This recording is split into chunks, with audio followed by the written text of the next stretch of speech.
Hi everyone, Nicole, Low Carb Keto Health dietitian here. Today I would like to talk about eating out and following a ketogenic or a low carbohydrate diet. I get a lot of clients at the Low Carb Keto Health Clinic that really do sometimes feel that they can't go out and have those social events without compromising their low carb ketogenic journey.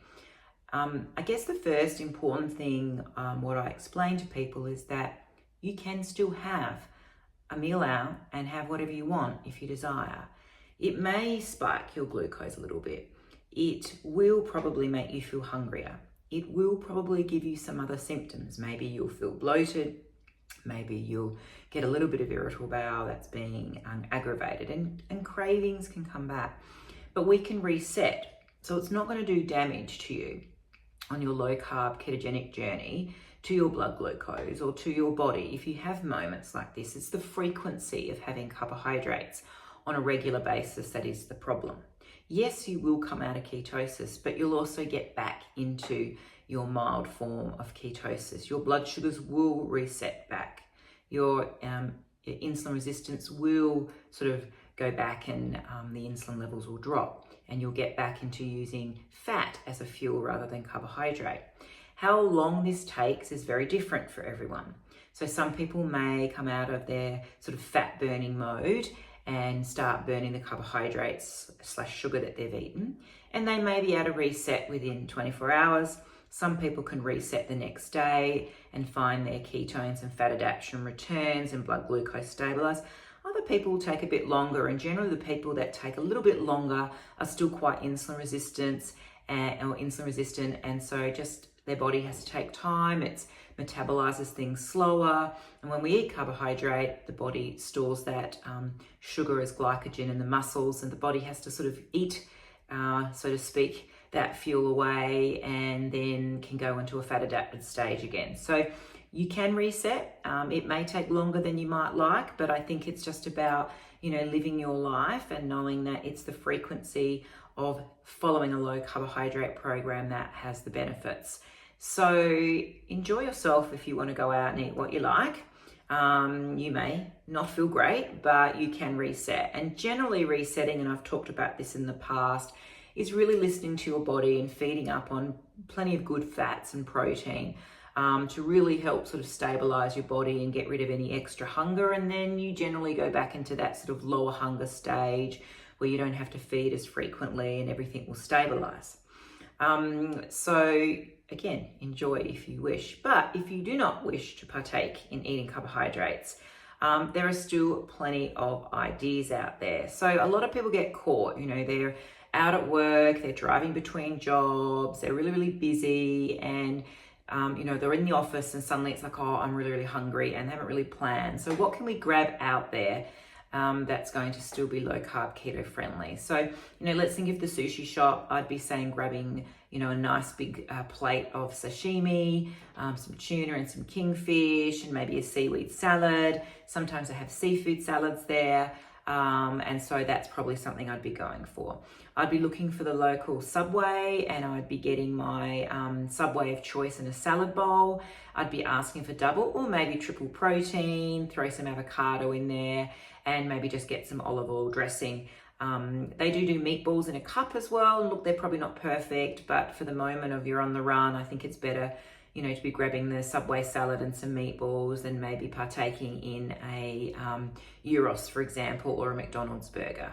And speaking of gyros, if you do have a local chicken shop, you can certainly stop by, grab yourself a roast chicken, and gnaw on that while you're driving, and or a salad, with that, maybe a Greek salad. Grab yourself a naked gyros and get your gyros without the bread. Ask for the gyros to be put into a takeaway container. Ask for extra meat. Maybe you're driving past your favorite kind of Vietnamese roll joint, and in there you could go and get your bowls. They do have rice bowls or noodle bowls with salad and barbecue pork. So, I'd be going in there and saying, look, I don't want the noodles or rice. I'd like extra salad and double the meat. And yes, you'll always pay a bit more, but I think in the scheme of staying on track, these are good compromises. I might be asking for roast chicken from a Red Rooster. Maybe I'm driving through. I'm not going to get the Red Rooster pack. I'm going to go and just ask for that Red Rooster barbecue chook. And again, I'm going to kind of gnaw on that. Maybe I'm stopping off at the local delicatessen or the deli section maybe of the supermarket. And I'm just going to go and grab, which I just literally grabbed before I jumped online here today, is just a stack of, good quality deli meat, like roast beef off the bone, ham off the bone. And maybe I'm just going to gnaw on that, and I've bought some stuffed olives in olive oil and, a packet of smoked salmon. Beef jerky is another great staple. You should probably keep like air fried steak, biltong in your car. It's so portable. And if you get a good quality one that does not have any nasties in it, at the clinic at Low Carb Keto Health, we use Barbell. So I have no affiliation with them, but they do a great product, and the ingredients is air fried steak and salt and maybe vinegar. So getting something pure like that, it's steak in a bag. So carry that around so that you don't have to rely on that sudden onset of starvation and you're surrounded by all these takeaway joints and, you're suddenly going back to old habits and not having to be able to think clearly outside the box because of time and hunger. So always carry something like that with you. You can, if you can find a local food court, you could go and get yourself a big, stack of Chinese, beef stir fry and just say, don't want any rice and I'll have extra vegetables on the side. You can go and get a steak sandwich, but ask for triple meat and triple egg with the salad and just eat the middle. And if you happen to find yourself driving through a McDonald's, get yourself a Coke Zero or a water and ask for a really plain, like a cheeseburger or a Big Mac, and ask for 4 beef patties, with extra cheese, and pop some bacon and some egg in there and kind of eat the middle. And that's at least, the lesser of the evil than having the chips and eating the bun, etc.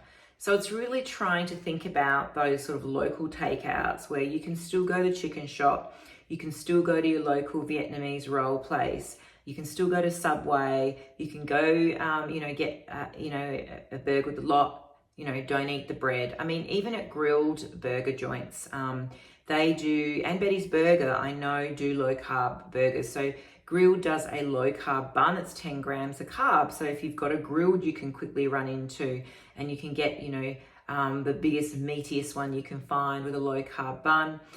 Betty's Burger does a Bugsy bun. So it's just lettuce wrapped around your burger. So go in there again and get something nice and meaty that you can sort of fill up on. So there are definitely options that are out there. What about eating out? And again, when you're eating out, I really failed to never find a low carb option.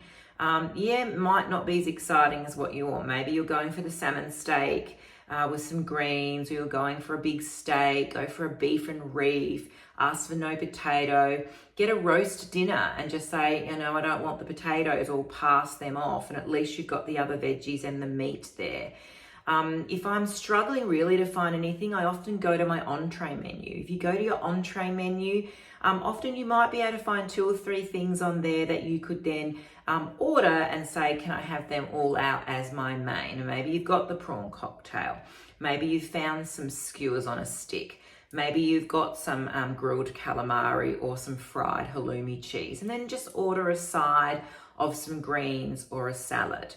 When you're eating out, look for those steaks, the ribs, look for the, roasted duck or kebabs, and look for the salads, just don't, get no croutons in your Caesar salad and get extra chicken added. Have a look. If you can get on the menu before you go, I think that's also good if you're eating out somewhere.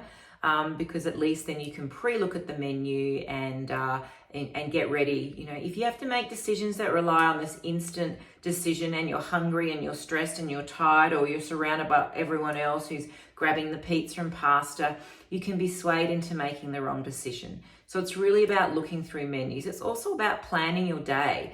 If you're flying out the door and you haven't really thought about food, you're going to find yourself in more awkward situations where you're going to grab maybe the wrong thing. So like you plan your day, I mean, you know what meetings are coming up, you know what appointments you've got to attend, you know what time you've got to pick up the kids or get to work. So you do that because you've pre-thought about it and you have your routine. If you're not doing that with your food, then you're always going to end up perhaps choosing the wrong thing. So the night before, think ahead. Where am I going to be? What's the local takeout that I'm going to have to rely on? Or do I actually need to take some beef jerky with me, a couple of packs and some boiled eggs, so I've got things that I can grab if I need. So think ahead and plan. But remember, eating out is absolutely doable, whether it's a takeaway, whether it's a restaurant meal. Just be mindful, think ahead, look ahead at menus. What's your day looking like? And if you decide you want a carbohydrate, it is okay to have a carb-driven meal and simply learn about how your body feels and how long it takes you to reset, and then you can get back into the swing of it. Just be prepared for those hungry moments that you might get post-carbs, and you might need a lot more protein the next day. So I hope that gives you some help about eating out tips. Please share this with any other like-minded low carbers who feel like they may be trapped in the routine of cooking every day, because the more that we share this information with our like-minded low carbers, the more this lifestyle becomes a lifestyle. And please visit us here at lowcarbketohealth.com.au. We're always putting up recipes, and we've got resources. Keep an eye on our Facebook chats, because we're always trying to post really useful bits of information. And please look out for our 12-week program. We're running an amazing program that gives you a big low carb hug and helps you for 12 weeks finally make the changes that you need to improve your health, your weight, and your any disease issues that you're struggling with. You'll get health coaching from our amazing certified health coaches, including Jodie Bund. You'll get medical support through our lovely Dr. Laureen Lawler-Smith, and you'll get dietetic support through me, completely individualized, with 3 pillars of, important people that can help you achieve your goals and maintain them. So check out our 12-week program. You can flick us an email at our support email address, which you'll find on our website. If you have any specific questions, or even book a free inquiry call, we're happy to answer any questions that you may have. Lovely to chat today, guys, and I look forward to chatting to you again soon. Bye for now.